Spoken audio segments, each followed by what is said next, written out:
inana nga case kung dili ihatag sa kuan is Hinay mga tag-iya ngayon swapan kaayo, no? Nakadawat na sila sa bayad tanan and then dili nila ihatag ang owner's duplicate copy. So what can the court do? Can the court compel that person? Compel that person to surrender. And if that person will not surrender, will that be a criminal case? Actually, nakasuway ko na gal. The RD was directed by the court to issue a new title. Yes, i-declare sa court nga null and void to ang previous title. and then to issue a new title. So the court can do that. Yes. Okay. So dili not necessarily there's a criminal case against that person who refuses to turn over the original the owner's duplicate copy. Even for mga mortgage, kung ang owner dili sad siya mo surrender sa owner's copy, pwede sad siya ma-compel sa court to surrender it. Yes, that is correct. And kung di yun niya ma-surrender, mahatagag order ang RD to issue a new title. Okay. Okay. Kani pangutanan nako ang kaning mga cost sa pagpa-annotate, ito depend sa value sa mortgage.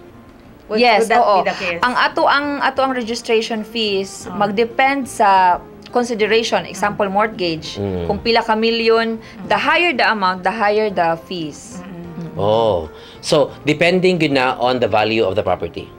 Yes, gal. Depende in case of kaning sa deed of absolute sale, for registration fees purposes, we look into the purchase price or the selling price. Okay. So selling price lang. Selling price. How about the zonal valuation? We don't and the assessment value. Kay sa car naman nga aspect gal sa BIR car naman nga dito na bitaw whichever is higher. Pero for purposes of registration, sa amo lang we look into the selling price. Okay. Also selling price ra gyud ay. Okay. Usually magud the selling price is the highest among the three. Okay, so diretso na lang sa selling price.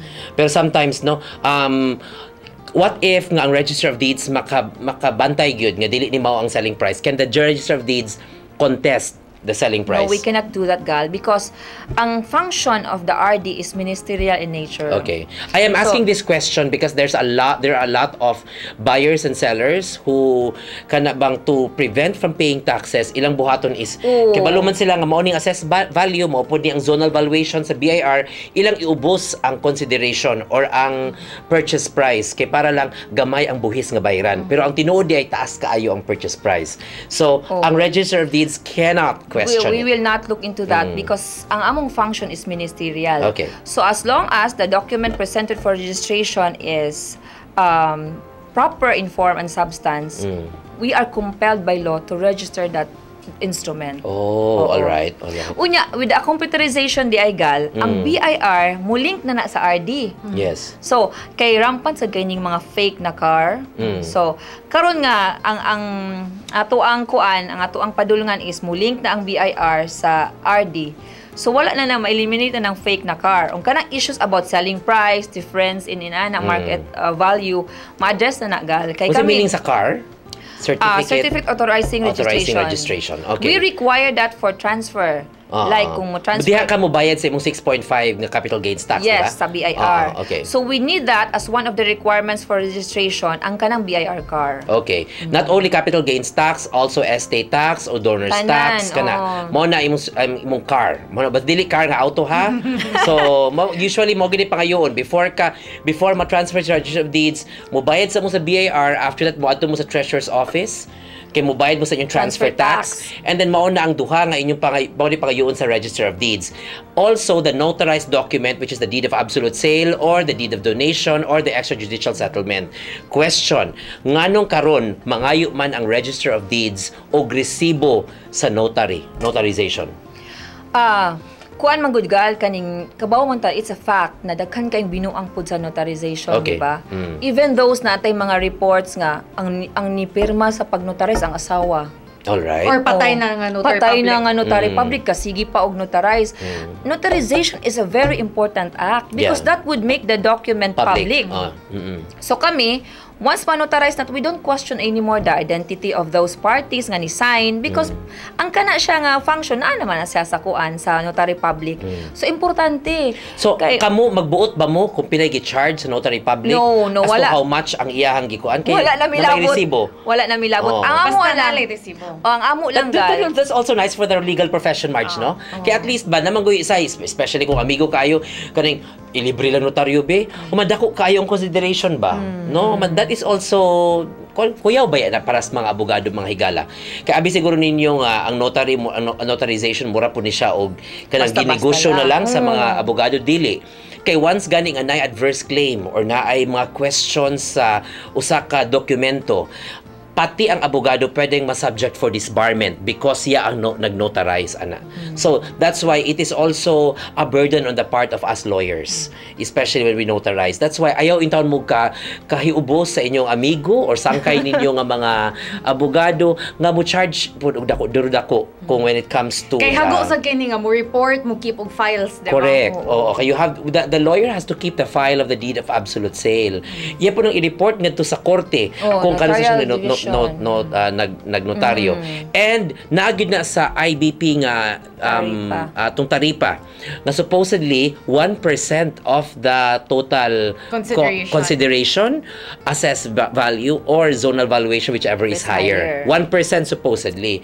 Human ko ang usa ka abogado mo charge less than 1%, pwede siyang ma-file ng administrative case in the Integrated Bar of the Philippines. So we're just telling that kaning inaning information, especially to our televiewers, kay basin mo question mo nganong taas or dako kaayo ang notary public nga gi-charge sa inyong abogado nga amigo man unta mo. Diba? Nagsunod gani siya sa tariff nga giset sa IBP. Yes, oo. And it is set not only by the IBP chapter but also the IBP, Integrated Bar of the Philippines, approved yun na sa tibuok and even by the Supreme Court. So di yun na illegal ang ilahang gi-charge. Wala ingon mo nagpatuyang ra man ni sa attorney in charge, no? Kay taas ra jud kaayo, nit bayad na mis buhi sa BIR mo, bayad pa mi sa transfer tax mo, bayad pa gid mi sa iyahang notarization. That's why dako ang gasto, especially when it comes to selling and buying a property, because you have to put those into consideration, 'di ba? So Attorney Hazel, love life. Kada marag dito sa nada. Okay, so busy kaayo inyong opisina, 'di ba? Day in and day out, because there's a lot of not only purchases of properties but also adverse claims, release pendants, no? We have daghan. Chattel pa din, no? Aside from kalang dili lang yuta ang ilang giatuban. Sakyanan. Pwede din mong ay adverse claim ang chattel? Wala, gal. Okay, wala. For purposes of registration na sa LTO, required na siya kung under bitaw o kaning mortgage ang sakyanan. Okay, kung inyong giutang inyong sakyanan, kailangan mo og moagi sa ilahang kon. So dili lang na siya land, ha? Ang ilang, so how about ang motorcycle? Naapod. Oo, naagihapon, gal. We have that in the office. Tanan motorized. Tanan motorized pa din? Yes. Okay. So, how about mga real properties nga mga machineries? Actually, we have kaning mga barko. Okay. Sa apil gihapon. Mga tractor, inana.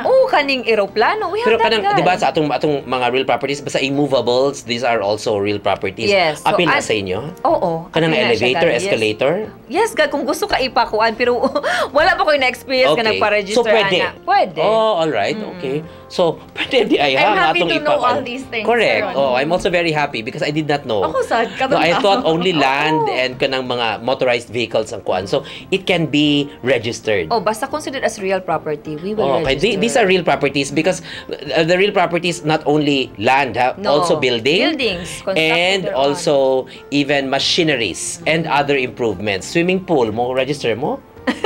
Or wala na siya? Kay other improvements man na siya real property. Legal, basta ka nang the whole property was subjected to mortgage. Tanan, labindag na ay nakaspecify nga and all the improvements thereon. Okay, swimming pool is an improvement. Covered by the registration. Alright, so that's very important. Unsa pailain mga new services na to sa RD karon? Kay murag innovative nam kayong RD. Correct.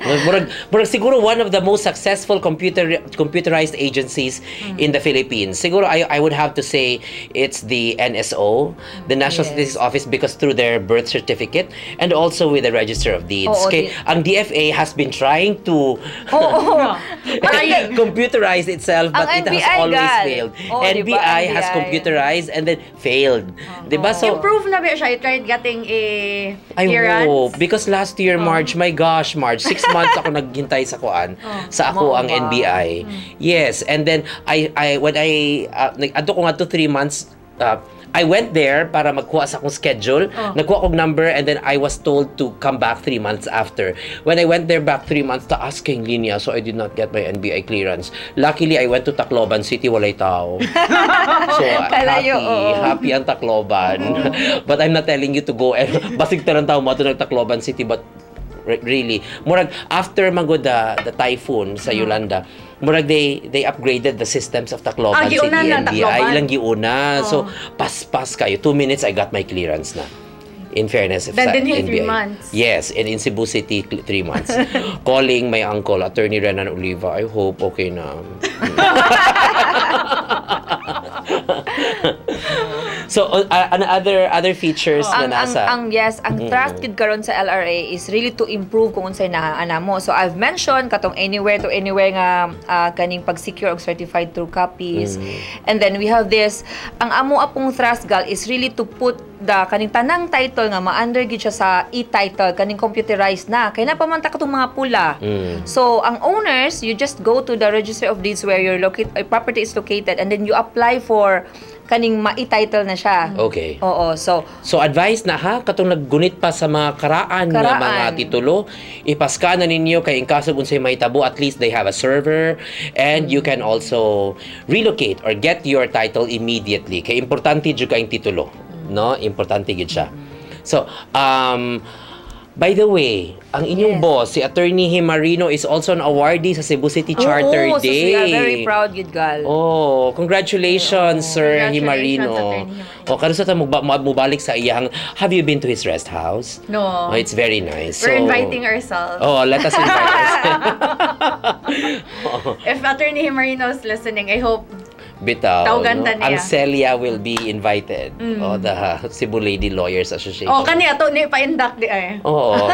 I think she was already tapos na during our kuan. And so your husband is where?